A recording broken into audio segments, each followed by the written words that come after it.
মানে স্পিকার, আসলে একটা গুরুত্বপূর্ণ বিষয়। আমাদের সংসদ সদস্য মাননীয় আমরা যারা আছি তাদেরও একটা অধিকার আছে। এখানে পড়ে দেখলাম 300 ভিত্তিতে মাননীয় মন্ত্রী মহোদয়েরা আর 301(2) এতে আমাদের অধিকার বলার একটা আছে। মানে স্পিকার, আমি চট্টগ্রামের মানুষ। আমাদের পুরা চট্টগ্রাম আজকে পানিতে ভাসতেছে।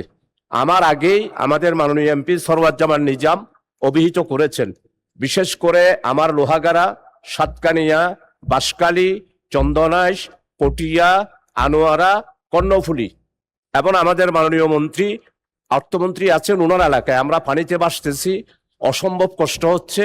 এই জন্য এই অবস্থায় শিশু, নারী, বৃদ্ধ, অসহায় মানুষের শুকনা খাবার দেওয়ার জন্য আর যেখানে নদী ভেঙেছে এখানে মানে অতি দ্রুতভাবে কার্যকর ব্যবস্থা নেওয়ার জন্য আমি এই মহান সংসদে সংশ্লিষ্ট মাননীয় মন্ত্রী মহোদয় যারা আছে তাদের কাছে আমার এই আর্জিটা, আমার এই অবস্থাটা আমি তুলে ধরেছি।